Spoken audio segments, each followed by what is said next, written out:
Hallelujah. आइए हम सब प्रार्थना करते हैं। हमारे प्रेमी स्वर्गीय अनुग्रहकारी अच्छे और भले पिता, हम दिल से आपको धन्यवाद देते हैं। हम धन्यवाद देते हैं क्योंकि आप जैसा कोई नहीं है। आपका प्यार निरंतर हमारे लिए है। आपका प्यार हमारे लिए आशा है, वो आशा जो कभी नहीं टूटती। पिता, हम आपके प्यार के लिए आपको धन्यवाद देते हैं। आप वचन कहता है कि वो आशा हमारे प्राणों का लंगर है। हम आपको धन्यवाद देते हैं पिता परमेश्वर, आपकी नई वाचा के लिए। हम आपको धन्यवाद देते हैं आपके अनुग्रह के लिए, आपके प्रेम के लिए, आपकी शांति की वाचा के लिए। आपको महिमा देते हैं। हम धन्यवाद देते हैं कि आपने हमें अपने पुत्र यीशु में हमेशा के लिए अपने विश्राम में प्रवेश करा दिया है और हम आपके साथ स्वर्गीय स्थानों में आपके दाहिने हाथ पर हमेशा के लिए बिठा दिए गए हैं। और इस समय भी हम वहां आत्मा में बैठे हुए हैं और यहाँ इस जमीन पर आप हमारे दिल में रहते हैं और वहां स्वर्गीय स्थानों में हम आप में रहते हैं। ये काम पूरा हो चुका है, आपने इस काम को पूरा कर दिया है। लेकिन हाँ, हम जब संसार में रहते हैं हमें यहाँ सब कुछ उलट पुलट और सब कुछ बहुत ही बिखरा हुआ, बहुत ही खराब दिखाई देता है, क्योंकि ये वचन हमें दिखाता है कि ये संसार दिन प्रतिदिन अंधकार में और अंधकार में और अंधकार में होता चला जाएगा। लेकिन यीशु ने कहा, ढाढ़स बांधो क्योंकि मैंने इस संसार पर जय प्राप्त कर ली है। प्रभु यीशु, हम आपको धन्यवाद देते हैं कि आपने हमें वो जीवन दिया है जो अनंत का जीवन है और वो जीवन जो बहुतायत का जीवन है, आपने हमें वो दिया है। प्रभु यीशु, हमारे दिलों को सुकून, आराम, शांति और विश्राम देने के लिए हम आपको धन्यवाद देते हैं। हमारी ताकत है प्रभु, आपका नाम हमारी ताकत है। आपका नाम हमें इस संसार में हमेशा जय में लेकर चलता है। हम आपके नाम के लिए आपको धन्यवाद देते हैं यीशु। आमेन, आमेन। हमारा भरोसा इस संसार की किसी चीज पर नहीं है, इस संसार के किसी मनुष्य पर नहीं है। हमारा भरोसा आप पर, आपकी सामर्थ पर है। हालेलुया।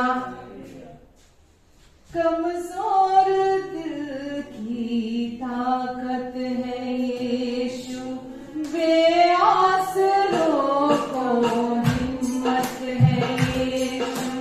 कमजोर दिल की ताकत है यीशु, बेआसरों को हिम्मत है यीशु।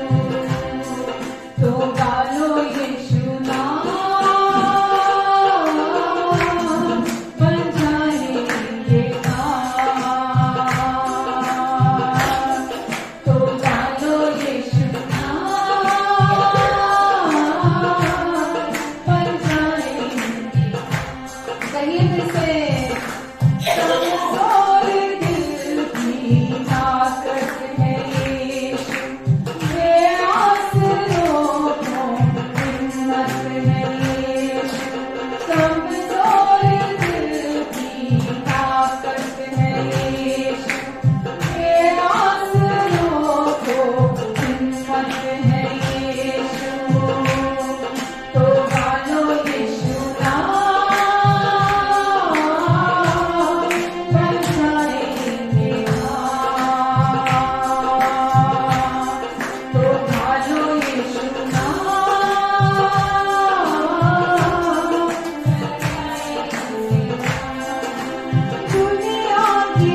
जो हो गए बेजान, डालेगा मुझान। जो हो गए बेजान, डालेगा मुझान। तो मानो यीशु नाम, बन जाएंगे काम। कमजोर दिल की ताकत है ये, कहिए कमजोर दिल की ताकत है यीशु। ये आसरों को हिम्मत है यीशु, ये आसरों को हिम्मत है यीशु। तो डालो यीशु नाम, बन जाएंगे काम। तो डालो यीशु नाम, बन जाएंगे काम। तो डालो यीशु नाम, बन जाएंगे काम। तो डालो यीशु नाम, बन जाएंगे काम। तो डालो यीशु नाम, बन जाएंगे काम। तो डालो यीशु नाम, बन जाएंगे काम, बन जाएंगे काम, बन जाएंगे काम, बन जाएंगे काम, बन जाएंगे काम। आमीन, हालेलुया। परमेश्वर ने हमें यीशु नाम दिया। परमेश्वर को आपकी भक्ति की जरूरत नहीं है। उनके पास लाखों स्वर्गदूत हैं जो हर समय बिना रुके उनकी आराधना करते हैं। परमेश्वर ने आपको यीशु नाम दिया ताकि जब आप यीशु नाम से भक्ति करें, जब आप यीशु नाम से आराधना करते हैं, आपके बंधन टूटते हैं, आपके बंधन टूटते हैं, दुष्ट का गढ़ टूटता है। इसीलिए परमेश्वर ने दिया आपको यीशु नाम। हम अपनी इच्छा से परमेश्वर की महिमा गाते हैं क्योंकि वो अच्छे पिता हैं, क्योंकि वो भले पिता हैं, क्योंकि वो हमसे प्यार करने वाले पिता हैं। हम उनकी भलाइयों के लिए उनकी महिमा गाते हैं। हमारा दिल हर समय गाता है, हमारा हर दिल हर समय स्तुति करता है और महिमा देता है। हम हर समय धन्यवाद देते हैं अपने अच्छे पापा को क्योंकि वो बहुत अच्छे हैं। हालेलुया। धन्यवाद के साथ स्तुति गाऊंगा, हे यीशु मेरे प्रभु। धन्यवाद के साथ स्तुति गाऊंगा, हे यीशु मेरे प्रभु। उपकार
प्रभु यीशु, हम दिल की गहराइयों से आपको धन्यवाद देते हैं।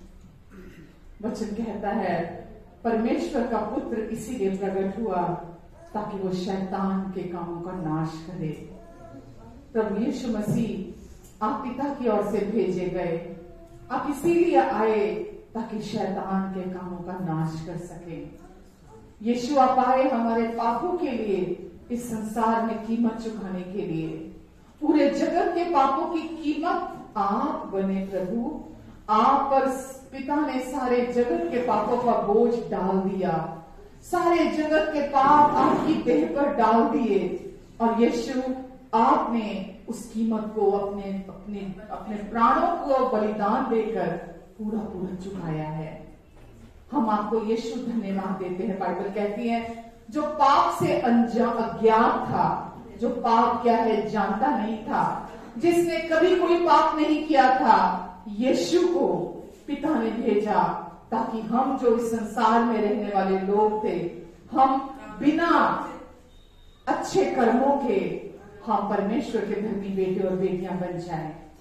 हमारे अच्छे पिता, ये काम आपने अपने अगम्य बुद्धि से किया, आपने इसे यीशु में पूरा किया, हमें पाप से छुड़ाया, हमें मृत्यु से छुड़ा लिया हमेशा के लिए, हमें अपने अनंत में प्रवेश कराया, हमें शैतान के चंगुल से उसके ऊपर सामर्थ्य दे दिया आपने, हमें शैतान से छुड़ाया और आज हम छुड़ाए गए लोग हैं।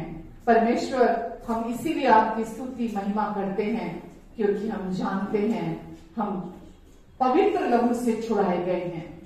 परमेश्वर के अविनाशी बीज के द्वारा, वचन के बीज के द्वारा, यीशु के द्वारा हमें नया जीवन मिला है।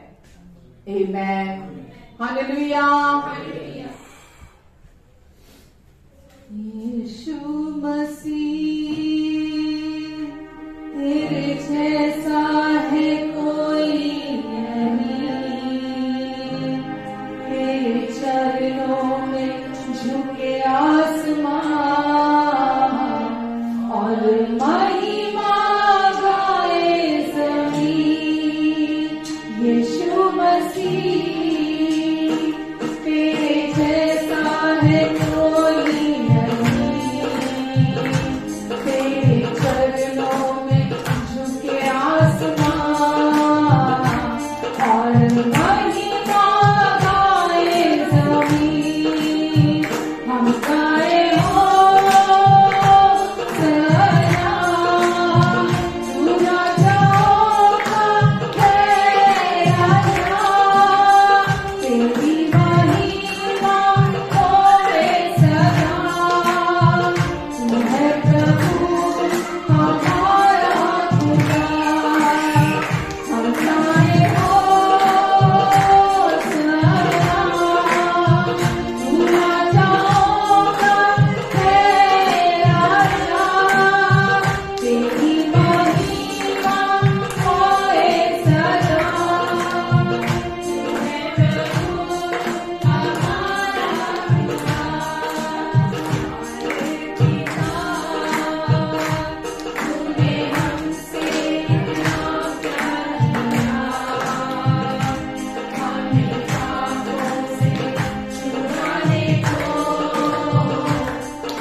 हमारे अच्छे और प्यारे पिता परमेश्वर, आपने हमसे इतना प्यार किया कि हमारे पापों को, हमें पापों से छुड़ाने के लिए जितने भी हमारे पाप थे, पास्ट, प्रेजेंट और फ्यूचर के, अतीत, वर्तमान और भविष्य के जितने भी हमारे पाप थे, अपने बेटे को आपने संसार में भेजा हमें पापों से मुक्ति दिलाने के लिए, पापों से मुक्ति दिलाने के लिए। इसीलिए हम ये जानते हैं परमेश्वर कैसे इतने अच्छे हो सकते हैं। हम बार बार यही कहते हैं, आप कैसे इतने अच्छे हो सकते हैं, क्योंकि आपने हमें शुद्ध किया, साफ किया, पवित्र बना दिया, धर्मी बना दिया, हमें सिद्ध बना दिया, हमेशा के लिए आशीषों के नीचे लाके रख दिया। अपने पुत्र के लहू के द्वारा हमें पापों से छुड़ाया और हमें अपने बेटे और बेटियां बनाया। आमीन, हालेलुया। प्यारे पिता, हम आपको धन्यवाद देते हैं परमेश्वर, आज के इस दिन के लिए धन्यवाद देते हैं, सुंदर मीठी संगति के लिए आपको धन्यवाद देते हैं, आपकी महान उपस्थिति के लिए आपको धन्यवाद देते हैं। धन्यवाद देते हैं आपके अविनाशी बीज, आपके वचन के लिए परमेश्वर। आपका वचन जीवित, प्रबल और दो-धारी तलवार की नाई काम करता है। आपके वचन के लिए, जीवित वचन के लिए हम धन्यवाद देते हैं। और आज आप अपने जीवित वचन को यहाँ सबके दिलों में बोलने जा रहे हैं परमेश्वर। और प्रभु, ये अपने जीवन में अब नेक्स्ट लेवल पर जाने वाले हैं प्रभु, ये अगले स्तर पर जाएंगे, ये और अधिक आपकी बातों को आपसे समझेंगे परमेश्वर, अपने दिल की गहराई में उन बातों को रिसीव करेंगे। वचन में लिखा है, तुम परमेश्वर के सारे हथियार पहन लो ताकि तुम शैतान की युक्तियों का सामना कर सको। शैतान धूर्त है, झूठा है, धोखेबाज है और वो बार बार अपनी बुरी चालें लेकर आता है ताकि गुमराह कर सके और अपनी योजना को हमारे जीवन में वो पूरा कर सके। लेकिन परमेश्वर कहते हैं, मेरे बच्चे सियाने होते हैं जो मेरे वचन को सुनते और मेरे वचन को रिसीव करते हैं, फिर शैतान की कोई चाल उस व्यक्ति के जीवन में कामयाब नहीं होती। प्रभु, ये अब आपके वचन को आज जब सुनेंगे परमेश्वर, ये आपको और गहराई से जानेंगे। आपको धन्यवाद देती पिता, मेरे मन को, मेरी सोचों को, मेरे जीवन को आप अपना मार्ग बनाकर इस्तेमाल करेंगे। और आज प्रभु, आपके लोग आजादी में और अधिक आजादी में चलेंगे, क्योंकि जितना सच्चाई हम सुनते हैं, जानते हैं, विश्वास करते हैं, राजी होते हैं, हम और अधिक आजाद होते हैं। प्रभु, आज आपकी सच्चाई को सुनेंगे, आपके प्रेम, आपकी दया, आपकी कृपा, आपकी शांति, आपके प्यार को जब सुनेंगे ये प्रभु, ये और आजाद होंगे। धन्यवाद परमेश्वर। अच्छे पापा, हम सारी महिमा आपको देते हैं क्योंकि आप बहुत अच्छे हैं। हमारे जीवन की आशा आप है। सब कुछ बदल सकता है लेकिन आपका प्यार कभी नहीं बदलता, कभी कम नहीं होता, कभी भी हमसे अलग नहीं होता। इसलिए हम आपको सारे पूरे दिल से धन्यवाद देते हैं। आमीन, आमीन, आमीन। हमारे लिए सबसे बड़ी आशीष क्या है? ईमानदारी से बोलना। ये नहीं कि सबसे अच्छा जवाब दूंगा और सबसे अच्छा होगा कि आप क्या जवाब दिया इसने। ईमानदारी से अपने आप से पूछो, मेरे लिए सबसे बड़ी आशीष क्या है? परमेश्वर का अनकंडीशनल प्यार। और क्या है? सब कुछ है। आप अपने लिए प्रतिदिन क्या सोचते हो कि मेरे लिए सबसे बड़ी ब्लेसिंग क्या है? कि वो मुझे प्यार करता है, वही सबसे बड़ी बात है। वो मुझे प्यार करते हैं, सबसे बड़ी बात है। और परमेश्वर ने कहा कि तू मेरी प्रिया है और तुझमें कोई कमी या कोई दोष नहीं है। Very good, very good. हाँ जी। भटकते हुए सही रास्ता मिले। भटकते हुए सही स्थान और सही रास्ता मिले। सही रास्ता मिल गया। Very good. और सच्चाई को जाना। सच्चाई को जाना हमने। और अपने लिए पर्सनली क्या आप सोचते हो कि मेरे लिए सबसे बड़ी ब्लेसिंग क्या है? परमेश्वर कभी क्रोध नहीं करते, दोष नहीं लगाते। हर समय, हर सिचुएशन में, चाहे छोटे से चाहे बहुत सारे बिल्कुल बिल्कुल सही है। और पीसफुल लाइफ, पीसफुल लाइफ, मन में रहता है कि शांति है, मतलब परमेश्वर साथ है। परमेश्वर साथ है। आपने पता एक 1 लाइन आंसर दिया, ठीक है। ये 1 लाइन आंसर का अगर मैं इसको एक डेफिनेशन दे दूं, राइट। देखो गाड़ी, लोग सोचते हैं मेरे पास गाड़ी दे दी परमेश्वर ने, ब्लेसिंग है। मुझे अपना घर दे दिया, ब्लेसिंग है।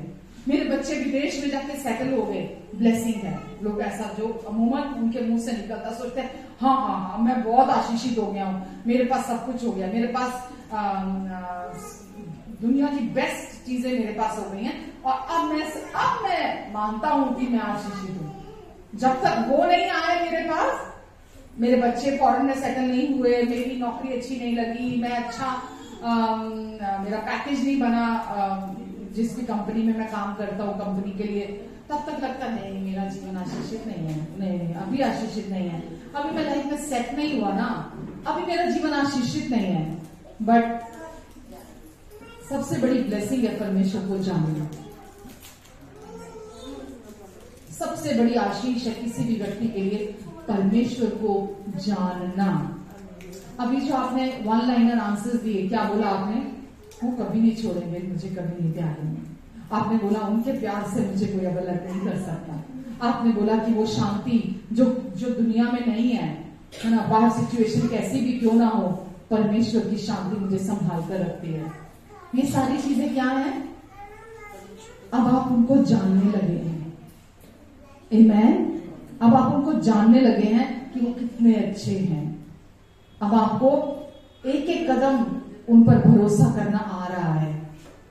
जब आप उनको अपनी सिचुएशन में सच्चा पा रहे हैं, जब आप देख रहे हैं उनको कि वो सच में संभालने वाले परमेश्वर हैं, वो प्रेम है, वो महान है, वो सच्चे हैं, वो विश्वास योग्य हैं। और ये सारी चीजों को अपने लिए अनुभव करना, यानी कि परमेश्वर को जानना,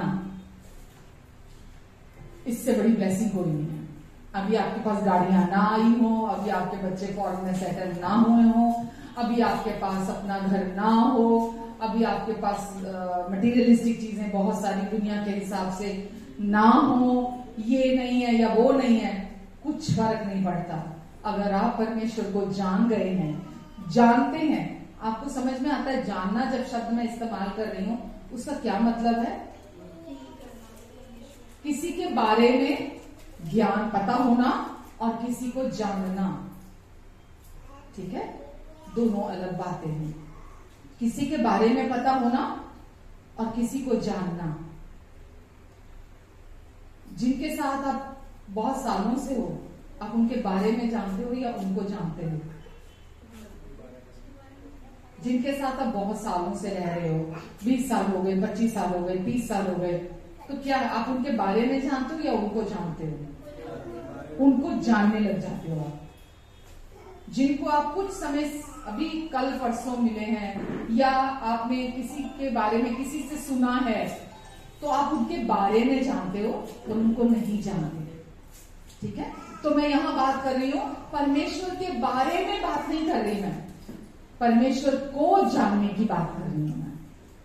ठीक है, परमेश्वर के बारे में तो संसार के लोग भी जानते हैं, परमेश्वर के बारे में कि हाँ एक परमेश्वर है, हाँ वो कहीं ऊपर रहता है, हाँ वो कहीं स्वर्गों में रहता है, हाँ वो ऐसा है, हाँ वो ऐसा है, अच्छा नहीं ऐसा नहीं वो ऐसा है, हाँ वो क्रोध करता है, हाँ वो सजा देता है, हाँ वो। ये क्या है? अफवाहें हैं जो परमेश्वर के बारे में दुनिया में उड़ी हुई हैं। अफवाहें हैं ये कि परमेश्वर क्रोधी है, परमेश्वर सजा देते हैं, परमेश्वर न्याय करते हैं, परमेश्वर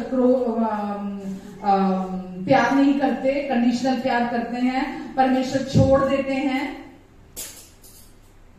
है ना, हमारा अगर बिहेवियर उनके हिसाब से नहीं है।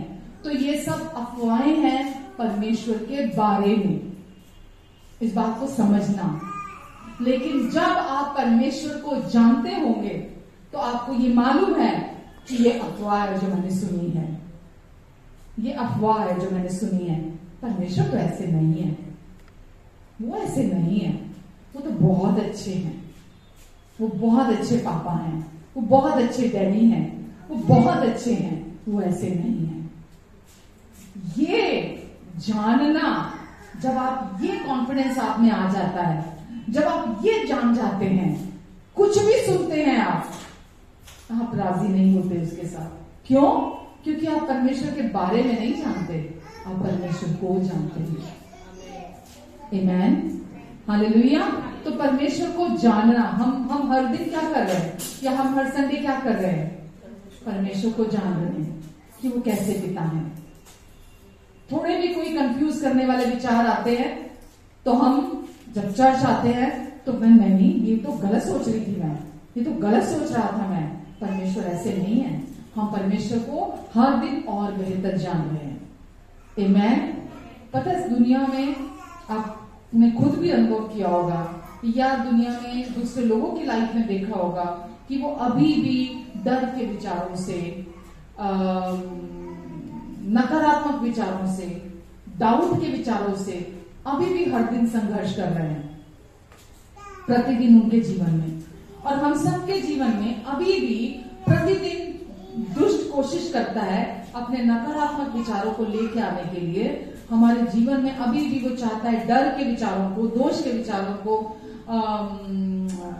शेम के जो थॉट्स होते हैं, गलानी के, है ना, ऐसे विचारों को लाने की कोशिश करता है। और हमको इसीलिए समझने की जरूरत है, जो मैं पिछले कुछ समय से आपको वचन दे रही हूं, कि आपको समझने की जरूरत है जो यीशु करके गए हैं। अगर हम नीति वचन 4 देखते हैं, 4 पे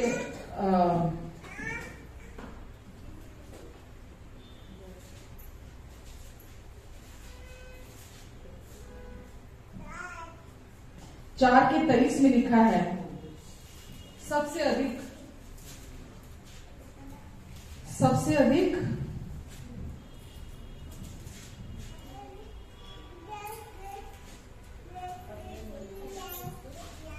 अपने मन की रक्षा कर, यानी कि सबसे अधिक अपने मन के प्रति चौकस रहने की जरूरत है। किसके प्रति? मन के प्रति। दुष्ट के पास एक ही जगह है आपके और मेरे जीवन में, या दुनिया के लोगों के जीवन में। ध्यान से सुनो, शैतान हारा हुआ है, ये हम सब जानते हैं। उसके पास कोई पावर नहीं है, ये हम सब जानते हैं। लेकिन अभी भी वो मरा नहीं है, सामर्थहीन है वो। ये समझ लो कि वो पूरी तरह बिस्तर पे है।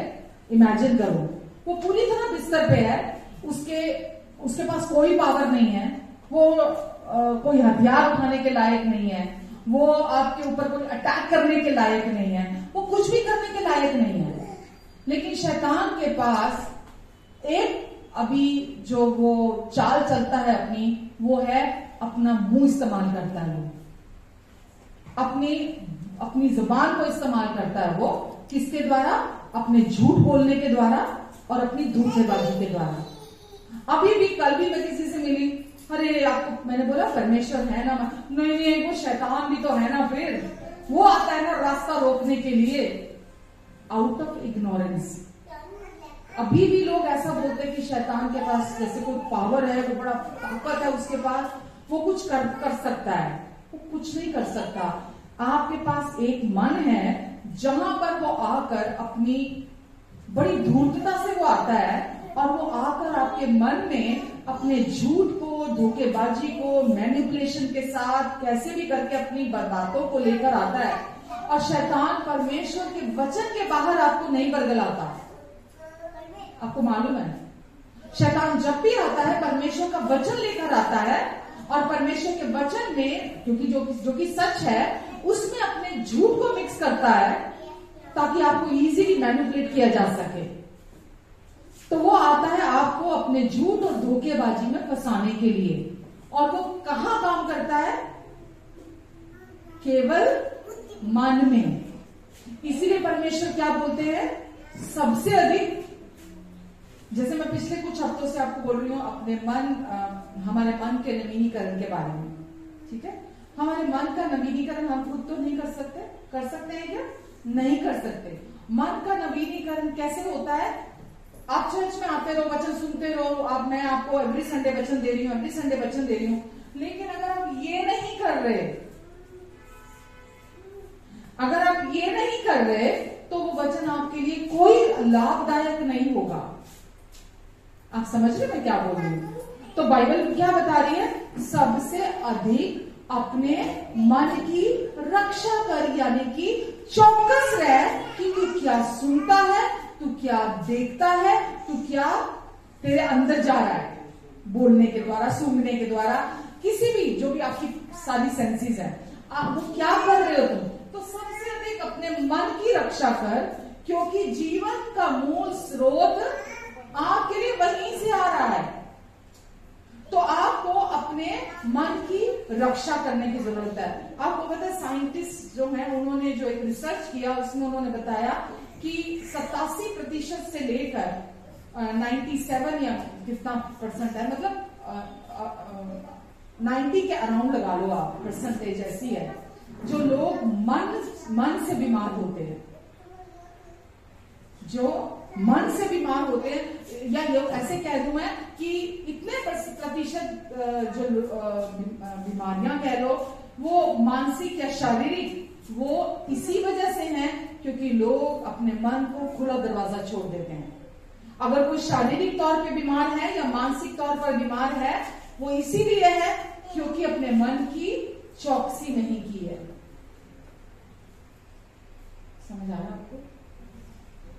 ये रिसर्च निकली है कि मन की रक्षा नहीं करने की वजह से लोग मानसिक तौर पर और शारीरिक तौर पर बीमार होते हैं। वो कोई भी थॉट्स आते हैं, कोई भी विचार आते हैं, वो सबको ले लेते हैं, बिल्कुल रोकते नहीं है कि ये विचार परमेश्वर के नहीं है तो मुझे नहीं लेने हैं, ये परमेश्वर क्योंकि ये डर के विचार है, ये मुझे नहीं लेने हैं।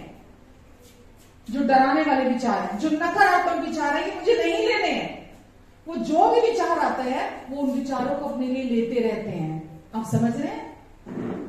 तो परमेश्वर क्या बोलते हैं? सबसे अधिक अपने मन की चौकसी कर, यानी कि जब दुष्ट डर के विचार, मैंने अभी क्या बोला, शैतान का काम और कोई दूसरा क्षेत्र नहीं है आपके जीवन में उसके लिए काम करने के लिए।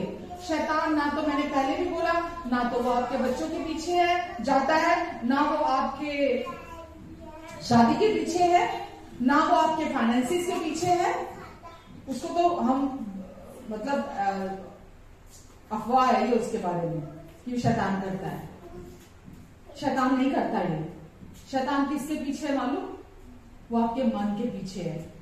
मन में मतलब जो आपको आप विश्वास करते हैं अपने अंदर कि अब आप कौन बना दिए गए हैं। जब हम उसको पढ़ते हैं, रोमियो 12 को पढ़ा हमने लास्ट वीक, जब मैंने मैसेज दिया था उसमें पढ़ा था, लिखा था उसमें कि तुम्हारे मन के नए हो जाने से तुम्हारा बाहरी चाल चलन भी बदलता चला जाता है। तो दुष्ट क्या चाहता है? वो आपके मन के पीछे है, यानी कि आप अभी भी अपने आप को वो पुराना इंसान, वो पुराना व्यक्ति, वो जनरेशन में आपके पेरेंट्स को बीमारियां थी या आपके किसी को भी किसी की लाइफ में भी कुछ बुरा हो रहा था, आप अपने लिए भी अभी भी वो विश्वास करते रहे, वो नकारात्मक बातों पर विश्वास करते रहे। जब आप वो विश्वास करते रहेंगे आपका बाहरी जीवन नहीं बदलेगा, नहीं बदलेगा। अगर आप सोचेंगे मेरी माँ ऐसी थी, मेरा फादर ऐसा था, मेरे दादा ऐसे थे, मेरी दादी ऐसे थे, मेरी फैमिली ऐसी थी, फैमिली में ऐसा था, ऐसा था, ऐसा था, जब तक आप वो सोचते रहेंगे अपने लिए कि ऐसा था तो कैसे बदल सकता है, वो तो फिर ब्लड के थ्रू आ गया होगा ना, वो तो आ जाता है ना। वो कोई रास्ता नहीं छोड़ता। अभी मैंने बोला ना, उसके पास कोई पावर नहीं है आपके खिलाफ, आपके विरोध इस्तेमाल करने के लिए, लेकिन वो अपने झूठ के द्वारा कहीं ना, जो चीज आप अपने लिए, वो किस बात के पीछे मालूम?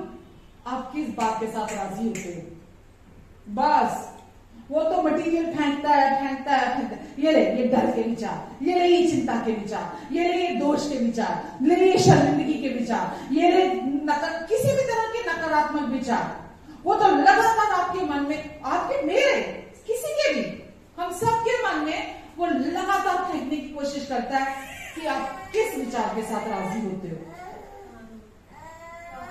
लेकिन परमेश्वर क्या चाहते हैं कि हम पहले सच्चाई को जाने। सच्चाई ये है, सुनो ध्यान से, जो नकारात्मक विचार आपके थे वो आपके नहीं थे। क्या बोला मैंने? मसीह में आने से पहले भी जो भी नेगेटिव थॉट्स थे वो आपके नहीं थे, और मसीह के में आ जाने के बाद भी जितने भी नकारात्मक विचार आते हैं, नेगेटिव थॉट्स आते हैं, वो आपके नहीं है। वो आप नहीं सोच रहे, वो आपके है ही नहीं। जो आप मसीह में आने से पहले जो आपने नेगेटिव बातें सुनी है ना, आप अभी भी उनको पकड़ के बैठे हो जैसे कि वो आपके विचार है। वो तब भी दुष्ट की तरफ से था, सारे के सारे विचार जो आपने ले लिए, अपने लिए झूठ पर विश्वास कर लिया। और अभी भी, आज भी अगर कोई भी नेगेटिव थॉट आता है, नेगेटिविटी आती है, कोई भी डर के, चिंता के, दोष के, शर्मिंदगी के विचार आते हैं, तो वो आज भी कौन देता है? दुष्ट के विचार है। और वो क्या चाहता है? आप उन विचारों के साथ राजी हो जाओ। अब जिस विचार के साथ राजी हो जाओगे वो आपको चलाने लगेंगे। अगर आप परमेश्वर के विचारों से भरे हुए होंगे तो परमेश्वर के विचारों के अनुसार आप चलने लगेंगे। अगर आप दुष्ट अपनी कामयाबी, अपने विचारों को आप पर थोपने में कामयाब हो जाता है, तो आप उसके विचारों को अपने विचार समझकर आप उसी के अनुसार चलने लगेंगे। आप समझ रहे हैं?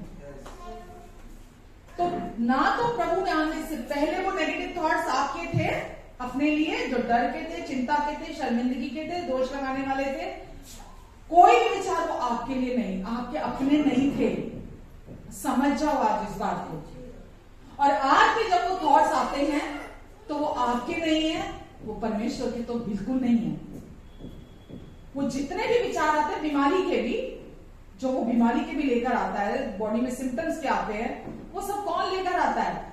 दुष्ट लेकर आता है। और जैसे ही आप उन विचारों के साथ राजी हो जाते हैं तो वो मैनिफेस्टेशन होता है, वही चीजें आने लगती है जो आपने विश्वास कर लिया।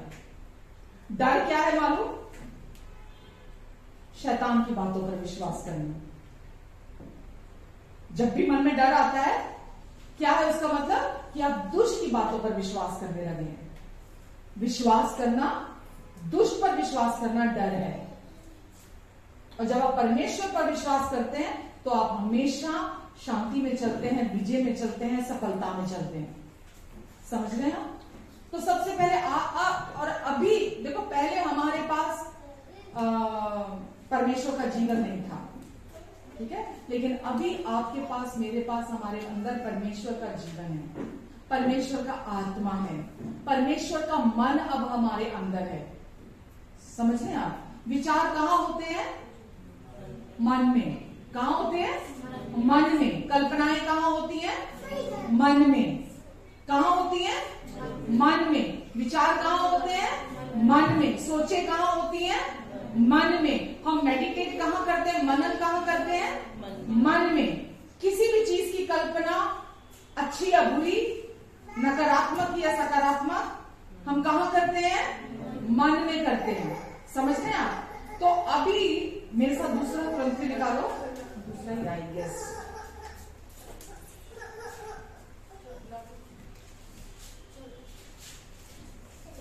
नहीं, पहला कुरिन्थी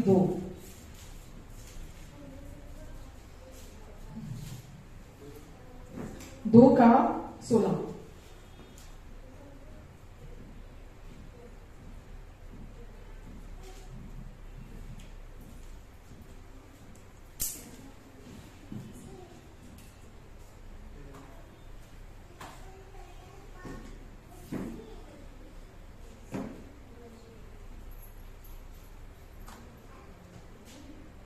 क्या लिखा है? परंतु हम में बी पार्ट में क्या लिखा है? अब हम किस में है? मसीह में है। और हम में क्या है? अब मसीह का मन है। अब हमारे अंदर क्या है? मसीह का मन है। और मसीह का मन होने का मतलब क्या है?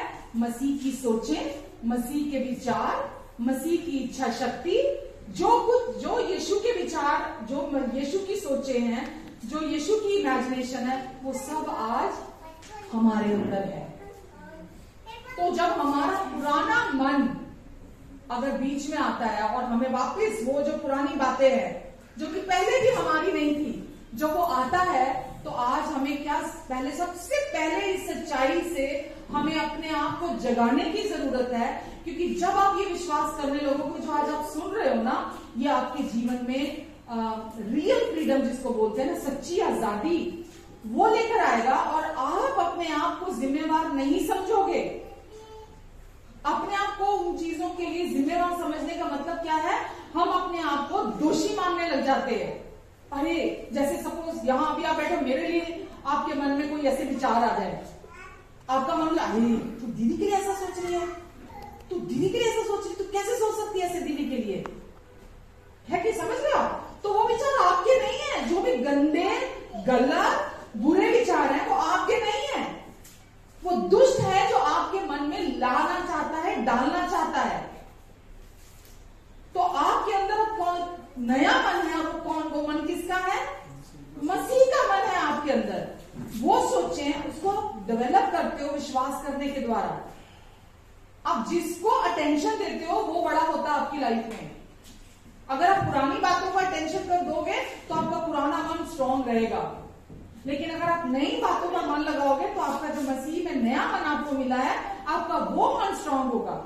और पुराने मन में दुष्ट को सामर्थ मिलती थी, ताकत मिलती थी, क्योंकि वो शारीरिक मन है काम करने के लिए। शैतान को वो वहां अपना पूरा काम कर सकता था। लेकिन अब जो नया मन है आपका, जो कि मसीह का मन है, वहां शैतान की कोई चाल कामयाब नहीं होती है। आमेन। क्योंकि वो मन केवल परमेश्वर के साथ राजी होता है। हालेलुया। तो आज अगर हम पुराने मन के साथ राजी होते हैं ना, तो शारीरिक प्रॉब्लम, रिश्तों में प्रॉब्लम, मानसिक प्रॉब्लम ही प्रॉब्लम है हमारी लाइफ में, अगर हम उस पुराने मन के साथ राजी होते हैं। लेकिन अगर हम अपने नए मन को, जो मसीह का मन है, अगर हम निरंतर परमेश्वर के वचन को अपने लिए सुनते हैं, जो कि अनुग्रह की नई वाचा का वचन है, तो हमारा नया मन स्ट्रांग होता चला जाता है। हमारा नया मन जो है वो हमारे लिए ब्लेसिंग का काम करता है। हालेलुया। मसीह की सोचे, मसीह के विचार, मसीह की इच्छा आपके जीवन में पूरी होने लगती है आपके लिए। तो आपके पास वो पुराना जो शारीरिक मन था, आपको अब उस पर मन नहीं लगाना। अब आपको अपने लिए अनुग्रह के नए वचनों को सुनना है निरंतर, यीशु के पूरा हुए काम को सुनना है निरंतर, ताकि वो पुराना अपने आप कमजोर हो जाए और जो नया मन आपको मसीह ने दिया है वो काम करने लगे आपके फेवर में। वो मन काम कर, आपको समझ आ रहा है? कोई एक्स्ट्रा लोड तो नहीं जा रहा आपके ऊपर? सिंपल करके मैं बहुत समझा रही हूं। तो आपको दुष्ट जो है वो आपके पुराने मन में काम करता है, लेकिन परमेश्वर चाहते हैं कि आपके अंदर जो मसीह का नया मन उन्होंने दे दिया है, आप उसके प्रति सचेत रहें, आप उसके प्रति जागरूक रहें। आमेन। हालेलुया। तो आपका जीवन बाहरी तौर पर भी पूरी तरह से बदलता चला जाता है।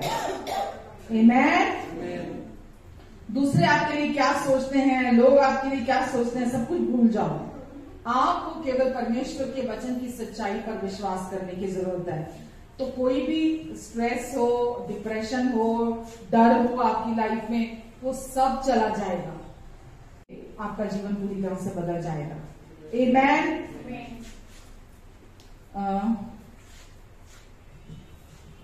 हम हर दिन अपने मुंह से परमेश्वर के वचन को तो बोलते हैं, ठीक है? हम चर्च भी आते हैं, हम परमेश्वर के वचन को बोलते हैं अपने मुंह से, हम जो जो हमारे लिए बेस्ट पॉसिबल है हम वो करते हैं। लेकिन हमारा जो अंदर है, हमारा जो मन है, वो क्या विश्वास करता है, जिसकी मैं अभी बात कर रही हूँ, वो डिपेंड करता है कि हम उस सिचुएशन में से कैसे बाहर निकलेंगे। अभी भी जैसे मैंने अभी भी देखा, कुछ लोग बड़े जजमेंटल हो जाते हैं जब किसी विश्वासी की मृत्यु होती है ना, अगर कोई बीमार होकर किसी की डेथ होती है ना, और किसी भी चैलेंज में अगर वो व्यक्ति सफलता से बाहर नहीं निकल पाता, अगर तो बाहरी तौर से हम उसको जज करने लग जाते हैं कि या हम उसके लिए परमेश्वर को दोषी मानने लग जाते हैं। क्या होता है, हम कभी कभी उस व्यक्ति के लिए हम भी प्रेयर कर रहे होते हैं, हम भी प्रार्थना कर रहे होते हैं उस व्यक्ति के लिए, हम भी खड़े होते हैं, तो हमें लगता है मेरी प्रार्थना क्यों नहीं सुनी गई, मैं भी तो प्रार्थना कर रहा था उसके लिए, मैं भी तो बोल रहा था उसके लिए। लेकिन सारी चीज कहां से शुरू होती है? मनुष्य के अपनी सोचों से, अपने मन से, अपने विचारों से शुरू होती है। तो कोई भी व्यक्ति है, जब कोई जैसे अभी सपोज आप प्रतिदिन प्रार्थना करते हैं अपने लिए, प्रभु भोज लेते हैं अगर अपने लिए घर पर, एक अगर हम उसको रीति रिवाज समझ के ले रहे हैं, या हम वचन को केवल अपने लिए अंगीकार कर रहे हैं वचन को, इसको समझना, मैं इसको बेटर वे से समझाना चाहती हूँ। तो अगर मेरा जो मन है, जो मेरी कल्पना शक्ति है, अगर मैंने उस पर ध्यान नहीं दिया, तो जो भी आप मुंह से बोलते हैं वो सब हवा में जा रहा है। वो जो आप बोल रहे हैं वो केवल आप हो सकता है डर की वजह से बोल रहे हो कि मुझे ये वचन बोलना है, क्योंकि अगर मैंने ये नहीं बोला तो ये हो जाएगा, है ना, या मैं नहीं चाहता मेरे बच्चों के साथ कुछ हो, तो आप डर के कारण हर दिन आप हो सकता है उस वचन को बोल रहे हो। लेकिन आपको पता है कि हमारी जो कल्पना शक्ति है, जो इमेजिनेशन है हमारी, उसमें बहुत पावर है, बहुत शक्ति है उसके अंदर, और शत्रु हमारी उस इमेजिनेशन को बड़ी स्मार्टली, बड़ा धूर्तता से हमारी उस कल्पना शक्ति को अपने लिए यूज करना चाहता है। कैसे कह सकती हूं मैं ऐसा? जैसा कि जब भी आपको कोई नकारात्मक विचार आता है, जैसे वो नकारात्मक विचार आता है तो किसका है? जोर से बोलो आज, ठीक है, वो आपका नहीं है। डॉक्टर की कोई रिपोर्ट आई है ना, कोई अच्छी रिपोर्ट, तो ऑब्वियसली आपने कोई टेस्ट कराया, डर रहे थे, कोई ऐसी बुरी रिपोर्ट आ गई। बुरी रिपोर्ट आते ही सबसे पहले क्या थॉट आएगा? अच्छा, बुरा थॉट आएगा। किसकी ओर से है वो? दुष्ट की ओर से। और अगर आपने दुष्ट की उस रिपोर्ट की तरफ काम किए तो क्या होगा? क्या होगा? इसका मतलब ये है कि आपने उसको अपने पैर के अगर अंगूठा, सबसे छोटी उंगली के छोटे नाखून जितनी भी जगह दे दी ना आपने, वो बाकी की तो धक्का मार के बना देगा, ठीक है? तो वो आएगा, अरे अब तो देख तेरे बच्चों का क्या होगा, अरे अब तो देख ये तो बीमारी, तेरे को याद है उस बंदे को, तेरी फैमिली में वो इंसान था, उसको ये बीमारी हुई थी, तुझे याद है उसके साथ क्या हुआ था? नहीं बचा था ना वो, मर गया था ना वो, या कितना बुरा हाल हुआ था उसका, तो कुछ तेरे को याद है कि क्या हुआ था उसके साथ? अब तू देख तेरे साथ भी ऐसे ही होने जा रहा है, तू नहीं बचने वाला, तू देख तेरा हाल यही हो। अब नहीं ऐसा नहीं होगा, मेरे साथ ऐसा नहीं होगा, ऐसा नहीं हो। लेकिन आप सुन भी रहे हैं, उसको काम भी दे रहे हैं, और आप मुंह से भी बोल रहे हैं कि नहीं ऐसा नहीं होगा, पर आप उसको अटेंशन भी दे रहे हैं। अभी हमने वचन क्या पढ़ा था नीति वचन में? सबसे अधिक मन की रक्षा करना, क्योंकि जीवन वहीं से बहता है, जीवन का मूल स्रोत वही है। तो चौकसी करने की जरूरत है। अगर कोई रिपोर्ट भी ऐसी आ जाती है तो आपको डरना नहीं है। कोई रिपोर्ट ऐसी आ जाती है तो नहीं, ये नहीं चल रहा, ओके, तो आपको डरना नहीं है उस रिपोर्ट से। आपको पता होना चाहिए, जैसा मैंने अभी बोला, क्या मैं परमेश्वर के बारे में जानता हूं या मैं परमेश्वर को जानता हूं।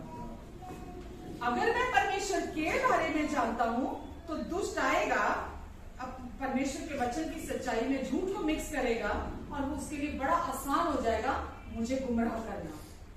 लेकिन अगर मैं परमेश्वर को जानती हूं तो कोई भी बीमारी के लक्षण आए, कोई भी डॉक्टर की रिपोर्ट आए, मैं स्टैंड लूंगी, मैं खड़ी होंगी कि नहीं, मेरा परमेश्वर ये वचन क्या कहता है मेरे लिए।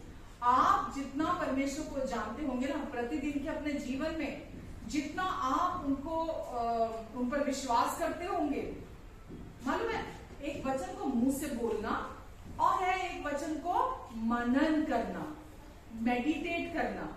हम वचन को मेडिटेट क्यों करते हैं, मनन क्यों करते हैं? मालूम क्यों करते हैं मेडिटेट?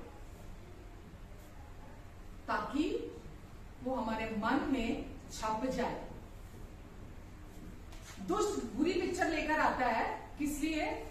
ताकि वो आप ले लो और वो आपके मन में छप जाए। दिन में, रात में सोते जागते वो पिक्चर बार बार आपकी आंखों के सामने आएगी, क्योंकि आप उसके साथ राजी हो गए, उसने पूरी पिक्चर आपको दिखा दी आपके आने वाले कल की, और अब आप बार बार वही पिक्चर देखते हैं और वो पिक्चर आपको कहीं का कहीं ले जाती है। ये शक्ति है हमारी इमेजिनेशन की, हमारी कल्पना शक्ति की। लेकिन यदि आप परमेश्वर के वचन को प्रतिदिन सुनते हैं, ठीक है, प्रतिदिन समय देते हैं, प्रतिदिन वचन पढ़ते हैं, प्रतिदिन वचन सुनते हैं, प्रतिदिन वचन सुनते हैं होल हार्टेडली सुनते हैं और उसको मेडिटेट करते हैं अपने अंदर। अगर सपोज मैंने अभी बड़े दिल से बैठ के कोई वचन सुना, मान लो चलो कोई रिकॉर्डेड कोई टीवी में या कहीं मैंने कोई सुना और मैंने पूरा अच्छे से सुना, 1 घंटे का 1.5 घंटे का मैंने पूरा सुना वो वचन, उसके बाद क्या होगा मालूम? मैंने दिल से सुना उस वचन को जब पूरे अच्छे से, मैं कहीं भी होंगी, किचन में, वॉशरूम में, अपने बेडरूम में, अपने लिविंग रूम में, किधर भी होंगी ना, मेरे विचारों में मैं जिधर भी जाऊंगी ना, वो मेरे अंदर घूमना शुरू हो जाएगा, वो मेरे अंदर वचन घूमना शुरू हो जाएगा। और वो वचन जब मेरे अंदर घूमेगा तो वो क्या हो रहा है मालूम? वो मेडिटेशन चल रहा है मेरे अंदर, मेरे अंदर मनन हो रहा है उस वचन का, और जब वो वचन हो रहा है वो धीरे धीरे धीरे धीरे मेरी इमेजिनेशन में, मेरी कल्पना शक्ति में उसकी पिक्चर आनी शुरू हो जाती है। और जब उसकी पिक्चर आनी शुरू हो जाती है, वही छाप तो हमें चाहिए हमारे चमत्कार के लिए, वही छाप, वही पिक्चर हमें चाहिए जो हमें आगे हमारे ब्रेक थ्रू की तरफ लेके जाएगी। आप समझ रहे हो मैं क्या कह रही हूँ? अगर मेरा सारा दिन का जो टाइम है, मैं कंडेम करने के लिए नहीं बोल रही, प्लीज ट्राई एंड अंडरस्टैंड, ठीक है? मैं एक्सप्लेन कर रही हूँ अगर तो मैं समझाने के लिए बोल रही हूँ। ये मत सोचना दीदी दोष लगा रही हो, मैं दोष नहीं लगा रही, बिकॉज अगर मैं आपको नहीं समझाऊंगी कैसे समझ में आएगा? मैं अगर पूरा दिन अपना टाइम पास कर रही हूँ इंस्टा पे, फेसबुक पे और रील्स देख के, मैं सारा दिन टाइम पास करती हूँ क्योंकि मजा आता है ना, हंसने को मिल रहा है, एंजॉय कर रहे हैं हम, या दुनिया का ज्ञान एकत्रित करने में मैं लगी हुई हूँ पूरा दिन। मुझे कोई नहीं देख रहा, कोई रोक नहीं रहा, मुझे कोई देख नहीं रहा, कोई कंट्रोल नहीं कर रहा मेरे ऊपर, लेकिन जाने और अनजाने में क्या कर रही हूँ? अपने मन में उन चीजों को भर रही हूँ जिनका कोई फायदा होने वाला नहीं है, फ्रूट आने वाला नहीं है।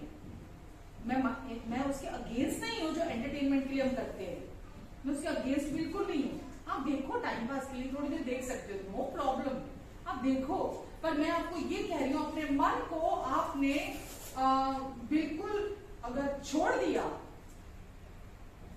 उसके प्रति लापरवाह हो जाते हैं, अगर आपने अपने मन को छोड़ दिया, बिल्कुल उसकी चौकसी नहीं की अगर आपने, तो आपके मन का दरवाजा आपने खोला और उसके अंदर आपकी इमेजिनेशन के अंदर वही बढ़ता जाएगा जो संसारिक है, जो दुनियावी है, वही बढ़ता चला जाएगा।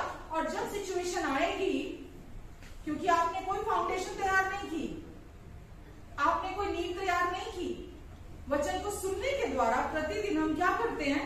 हम अपने अंदर, क्योंकि बचपन से हमने परमेश्वर के बारे में अफवाहें सुनी है, ठीक है कि नहीं?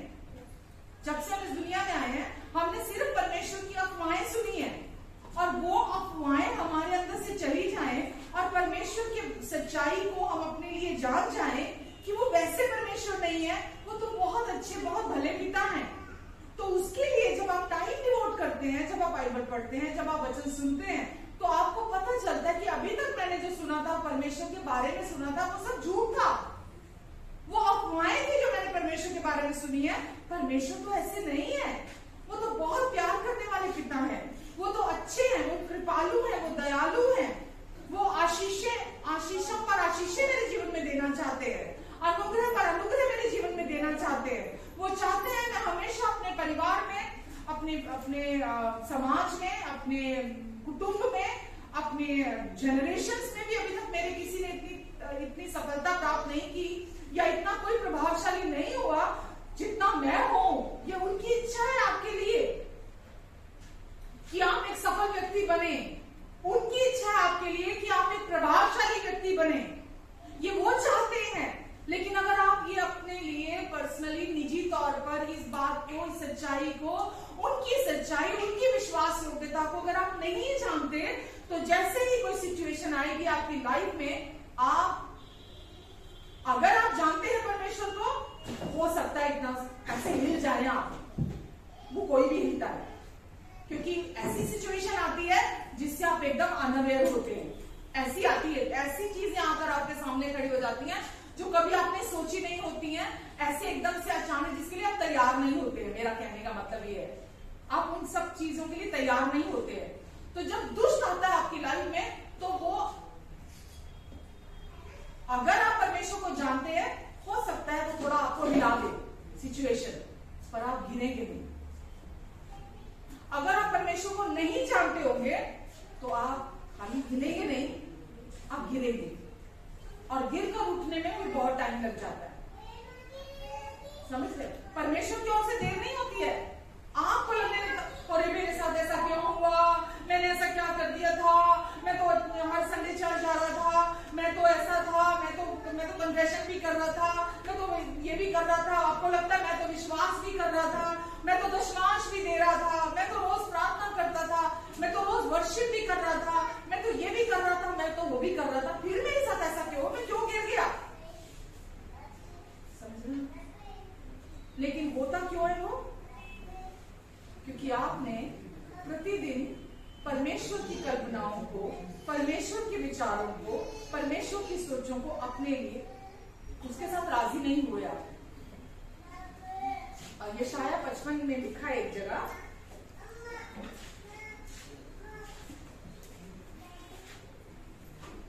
यशाया 55, मेरे ख्याल में 55 है।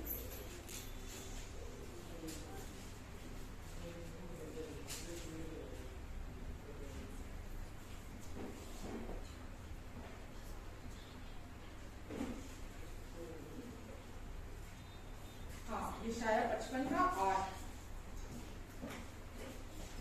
यशाया 55:1। क्योंकि प्रभु कहता है, क्या लिखा है? मेरे विचार और तुम्हारे विचार एक समान नहीं है, तुम्हारी गति और मेरी गति एक सी नहीं है, क्योंकि मेरी और तुम्हारी गति में और मेरे और तुम्हारे सोच विचारों में आकाश और पृथ्वी का अंतर है। हम परमेश्वर की ब्लेसिंग्स को चाहते हैं, हम परमेश्वर के जीवन को चाहते हैं, लेकिन संसारिक सोच में बने रहते हुए हम उन आशीषों का आनंद नहीं उठा सकते।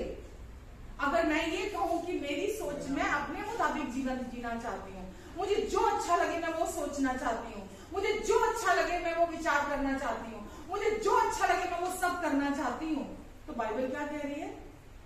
परमेश्वर की सोचों में, हमारी सोचों में, परमेश्वर के विचारों में, हमारे विचारों में जमीन और आसमान का अंतर है। और अगर मैं अपने जीवन में परमेश्वर की जो कुछ उनका है वो आज मेरा है, जो कुछ परमेश्वर, क्योंकि आप मसीह के संगी वारिस है परमेश्वर के। आमेन? आप मसीह के संगी वारिस, समझ में आता है आपको? क्या होता है वारिस?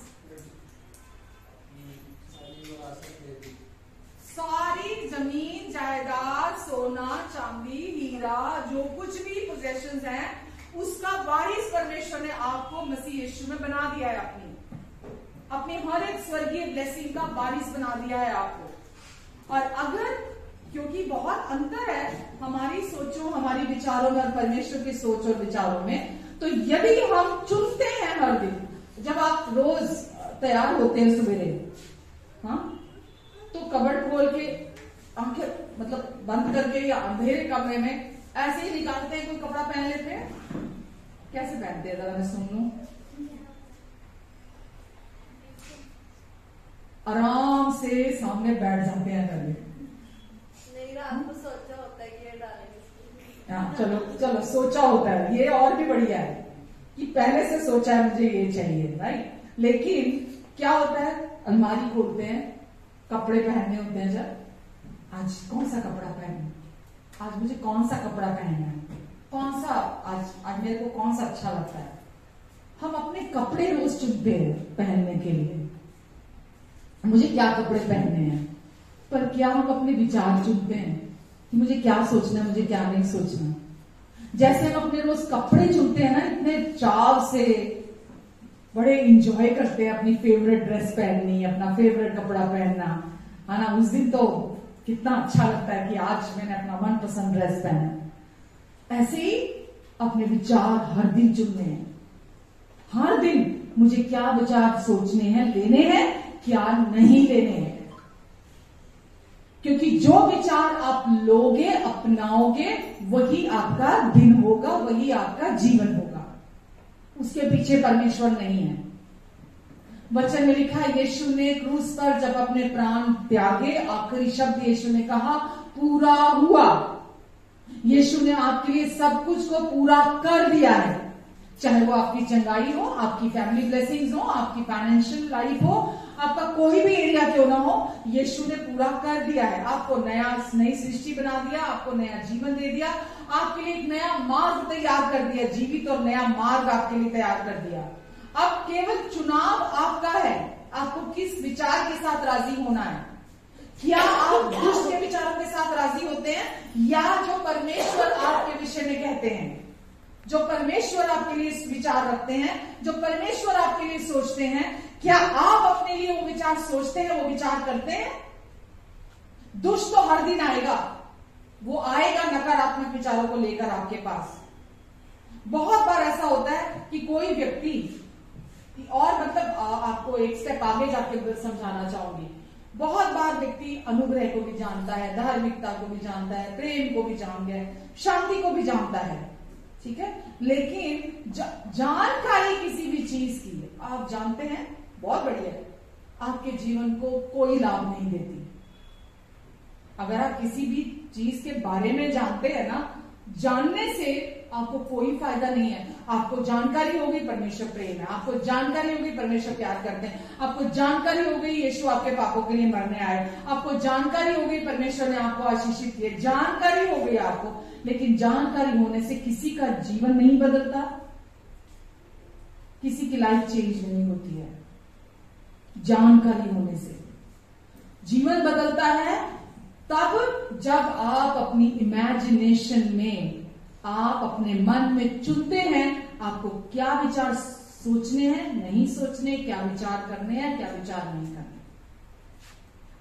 हम क्या करते हैं, हम अगर कोई व्यक्ति दुनिया से चला जाता है, हाँ है ना, हमें लगता है कि ये क्यों हुआ इसके साथ तो ऐसा नहीं होना चाहिए था।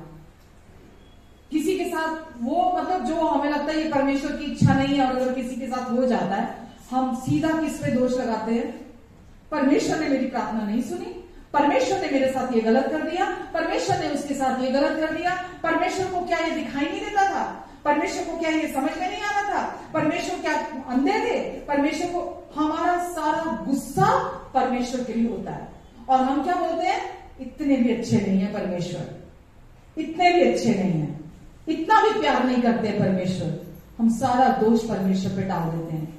लेकिन हकीकत क्या है कि केवल जानकारी किसी का भला नहीं कर सकती। अगर आप वचन को मनन नहीं करते, मेडिटेट नहीं करते, कोई व्यक्ति डिप्रेशन में क्यों जाता है, टेंशन के विचारों को सोचता रहता है, उसी चीजों में घूमता रहता है। यानी कि वो क्या करता है, दूसरे शब्दों में मनन करता है। डिप्रेशन क्या है, एक ही विचार को जो दुष्ट ने दिया ले लिया, उसके बाद उन्हीं विचारों को सुनो कि कोई मुझे प्यार नहीं करता, कोई मुझे, दुष्ट आके क्या बोलता है, अरे गुड फॉर नथिंग है तू, कोई प्यार नहीं करता तेरे को, बेकार है तेरी जिंदगी, कोई नहीं प्यार करता तेरे को, कोई पसंद नहीं करता तेरे को। अगर तो आपने उसके विचारों को जैसे वो आया बोलने, हाँ आपने बोला कोई प्यार करे ना करे कोई फर्क नहीं पड़ता, मुझे मेरे परमेश्वर प्यार करते हैं और मेरे लिए उनका प्यार बहुत है। यदि आपने जैसे सुना, सुनकर आपने उसी समय मुंह खोला और आपने इस सच्चाई को बोला तो वो विचार यानी कि आप मन में रोक रहे आने के लिए, आप उनको आने नहीं दे रहे अपने अंदर, तो वो आपके अंदर जड़ नहीं पकड़ेंगे, पर वो आएगा दोबारा ट्राई करने, कुछ ना कुछ दोबारा लेकर आएगा।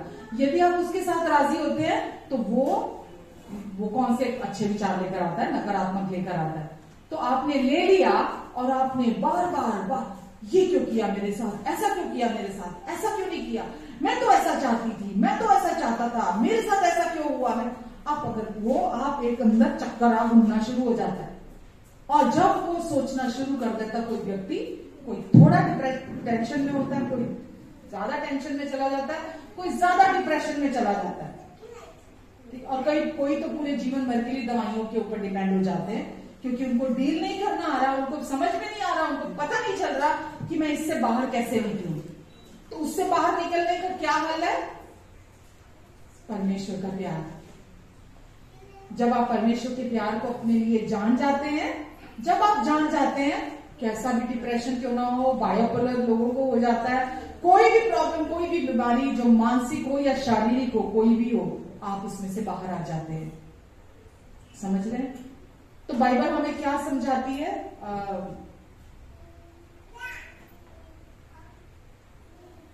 मरकुस 11 में लिखा है शायद, कि जब कभी भी तू प्रार्थना करता है तो तू विश्वास कर।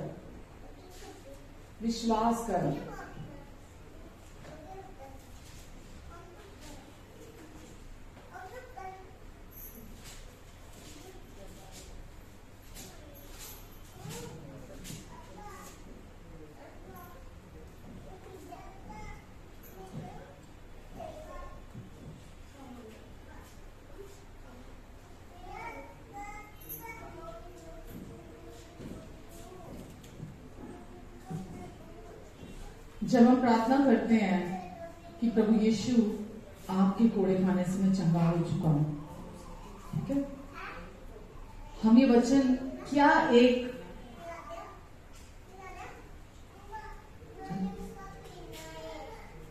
खाली मुंह से बोल रहे हैं, इसको अंगीकार कर रहे हैं इस वचन को, या हम वाकई अपने अंदर इस वचन पर विश्वास करते हैं?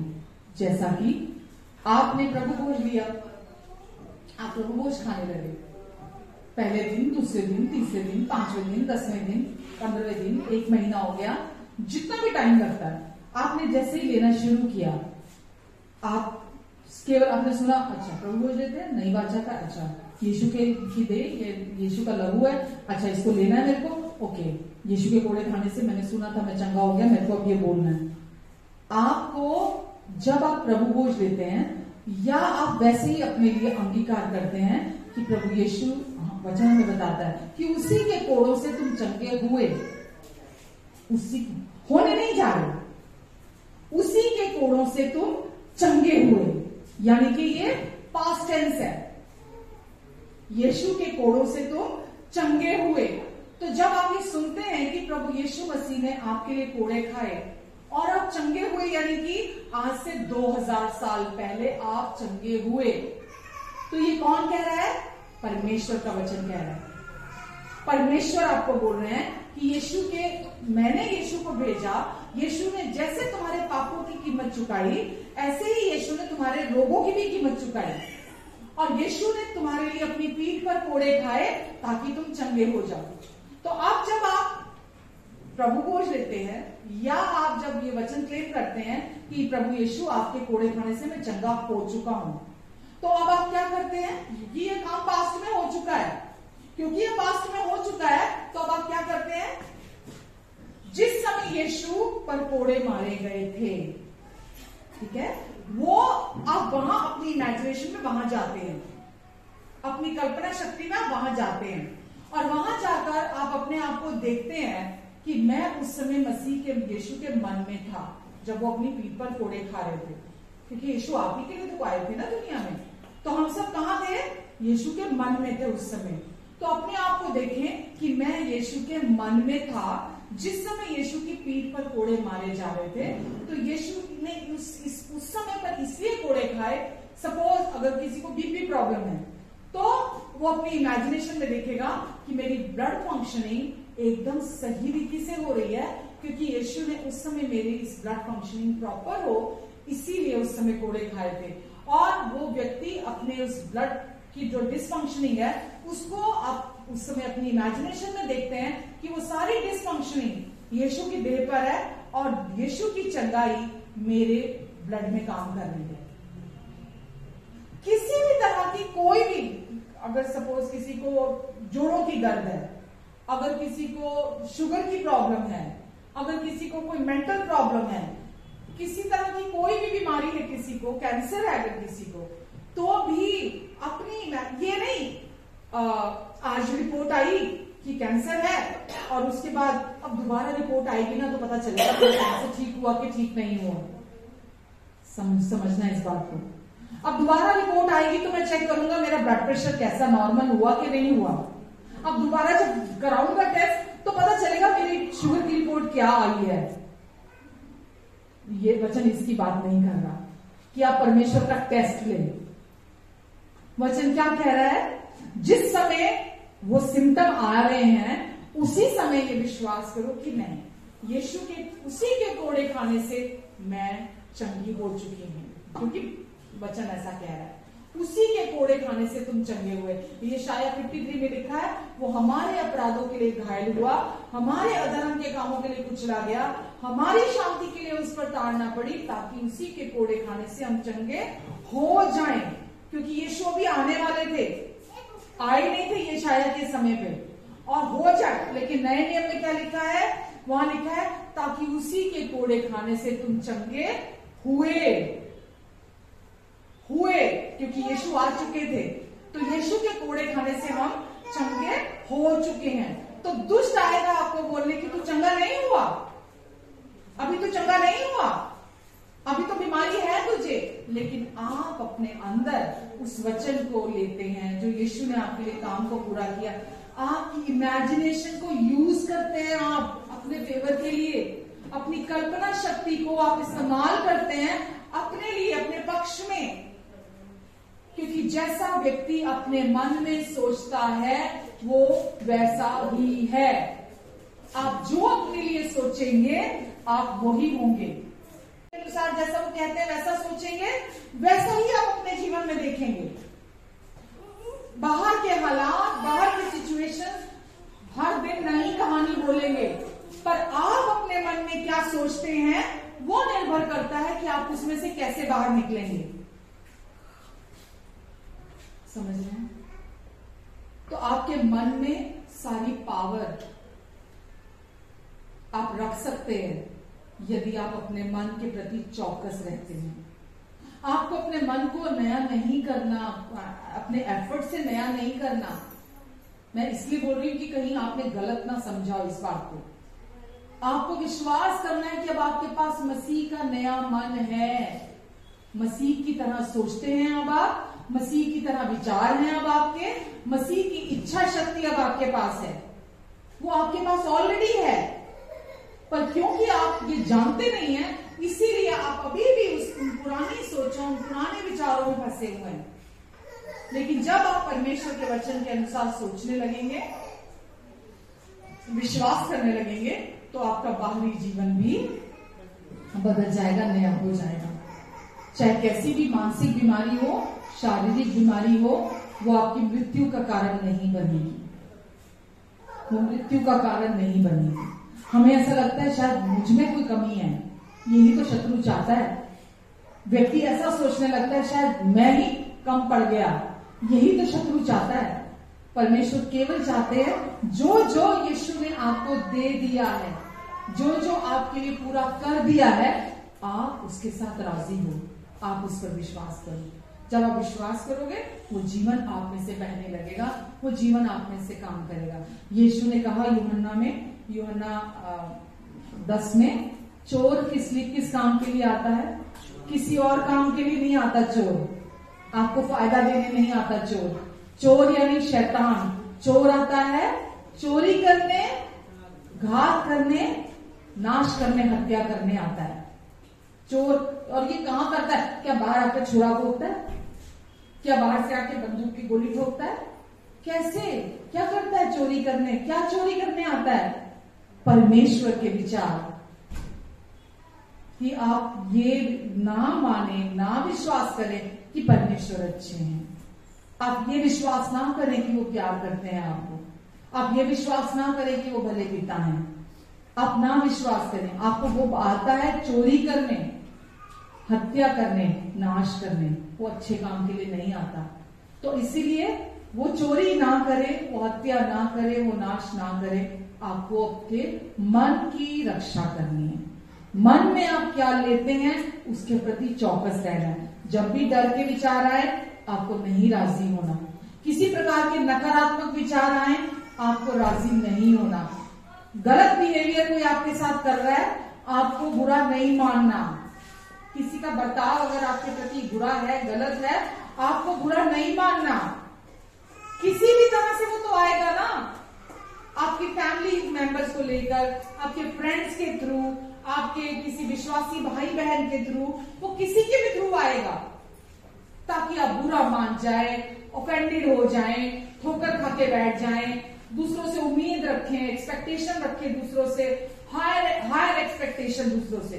चाहे दूसरा व्यक्ति आपके लिए कुछ भी कर रहा है लेकिन वो आपको बोले अरे इतना नहीं करता है, वो थोड़ा करते हैं तेरे को, इतना नहीं करते हैं, तो वो क्या बोलेगा कि नहीं ये काफी नहीं है। आप इंसान से जब एक्सपेक्टेशन रखेंगे ना वो कभी काफी होगी भी नहीं। वो आपके लिए मर भी जाएगा ना व्यक्ति, वो तभी भी काफी नहीं होगी। मालूम है? किसी भी इंसान से एक्सपेक्टेशन रखेंगे ना, वो आपके लिए मर भी गया ना तो बोले क्या हो गया, मर गया तो सबने मरना एक दिन, मर गया तो क्या हो गया। लेकिन अगर आप किसी से कोई एक्सपेक्टेशन नहीं रखेंगे ना, रखनी नहीं है आपको, किसी इंसान से कोई उम्मीद आपको नहीं रखनी है, 0% एक्सपेक्टेशन। शैतान को कोई मौका नहीं मिलेगा आपकी लाइफ में अपनी गंदी प्लानिंग को चलाने का। अगर आप लोगों से 0 एक्सपेक्टेशन, कोई उम्मीद नहीं रखनी, मतलब पति से, पत्नी से, माता से, पिता से, भाई से, बहन से, पड़ोसी से, दोस्त से, किसी कुटुंबी से, रिश्तेदार से, किसी से कोई उम्मीद नहीं है। हमारी उम्मीद, हमारी आशा अपने पिता से है सिर्फ। उनके पास हमारे लिए किसी चीज की कमी नहीं है। जो मनुष्य पर भरोसा रखता है वो अपने आप को श्राप के नीचे ले आता है, लेकिन जो परमेश्वर पर भरोसा रखता है वो उस पेड़ के समान है जो नदी किनारे लगा है, जो कभी नहीं मुरझाता, जिसके पत्ते कभी नहीं मुरझाते और वो हर ऋतु में फूल फलता है। आमीन। किसी इंसान से कोई उम्मीद नहीं रखनी, क्योंकि दुष्ट चाहता है आपके मन में जगह बनानी, वो किसी भी रीति से बनाएगा।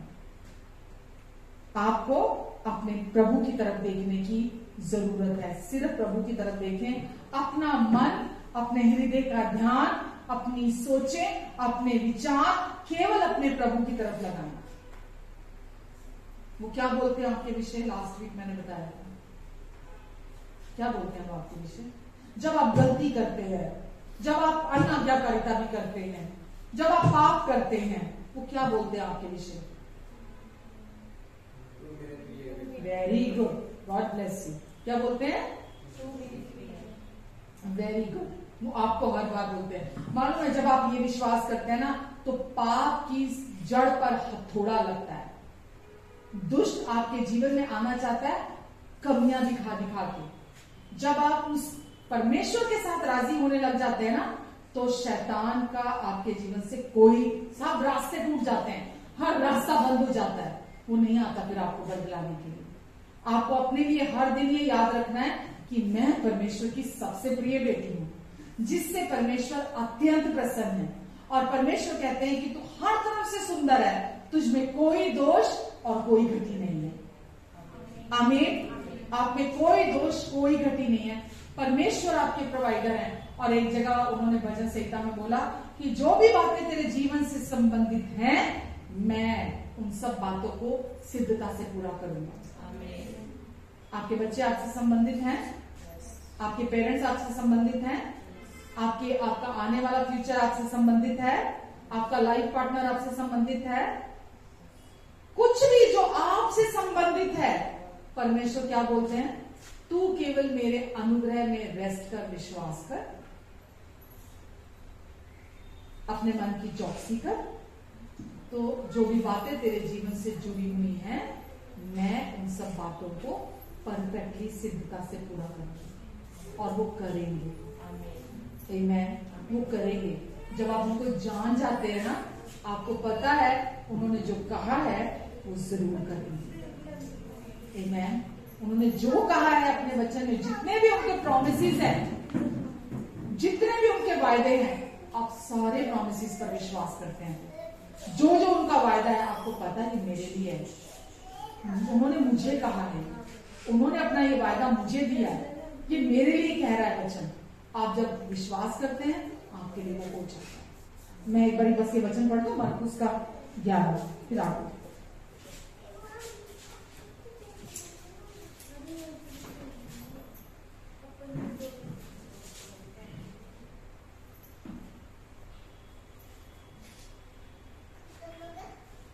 24 में लिखा है, मैं ज्यादा डिटेल में नहीं जा रही, फिर पढ़ेंगे इसको नेक्स्ट वीक। 11 का 24। इसलिए मैं तुमसे कहता हूं कि जो कुछ तुम प्रार्थना करके मांगो तो प्रतीति करो। प्रतीति मतलब विश्वास कर लो। जब मांगते हो, जब प्रार्थना करते हो, विश्वास करो कि वो तुम्हें मिल गया। जिस समय प्रार्थना करते हो उसी समय मिल गया। यानी कि जब आपने प्रार्थना की, आप परमेश्वर को क्योंकि जानते हो, इसीलिए आप ये जानते हो मैंने प्रार्थना की है, उन्होंने उत्तर दे दिया। आपके अगर अकाउंट में पैसे होते हैं, आप एटीएम कार्ड जाके डालते हो, क्या कभी शक किया उसमें से पैसे नहीं आएंगे? एटीएम में पैसे हैं, आपके अकाउंट में पैसे हैं, एटीएम डालते ही पैसे बाहर आ जाते हैं।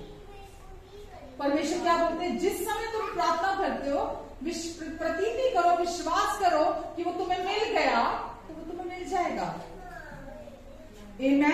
आपने प्रार्थना की, जिस भी चीज विषय के लिए आप प्रार्थना कर रहे हो, वचन कहता है प्रतीति करो कि वो तुम्हें मिल गया। मिल गया कब? यीशु ने 2000 साल पहले दे दिया था, वो मिल गया मुझे। पहले से यीशु ने मुझे दे दिया था। विश्वास करो कि वो तुम्हें मिल गया, तो वो तुम देखोगे, उसको प्रगटीकरण देखोगे, उसको वास्तविक रूप से उसको देखोगे, वो तुम्हें मिल जाएगा। पहले विश्वास कहां किया? अपने अंदर। उसको इमेजिनेशन में देखा आपने, उसकी तस्वीर देखी आपने, अपने अंदर आप देख रहे हो निरंतर, प्रतिदिन। चंगाई पहले अंदर आती है, प्रॉस्पेरिटी पहले अंदर आती है। आप पहले अपने अंदर देखते हो चीजों को, बिना अंदर देखे बाहर नहीं देख सकता कोई। अंदर देखे बिना बाहर नहीं देख सकते।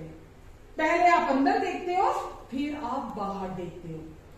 जब आप अंदर देख लेते हो ना, फिर आप बोलते हो मैं ये जानता हूं, मैं ये जानता हूं, मैं ये जानती हूं, मैं ये जानती हूं, ये मैं जानती हूं, ये मेरे लिए हो चुका है।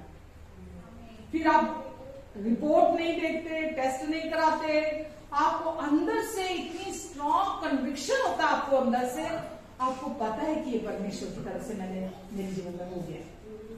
तो जब आप ये अंदर अपने देखते हो कि वो हो गया है, तो वो बाहर होना तो हो ही जाना। जरूरी कहां है? अंदर का विश्वास।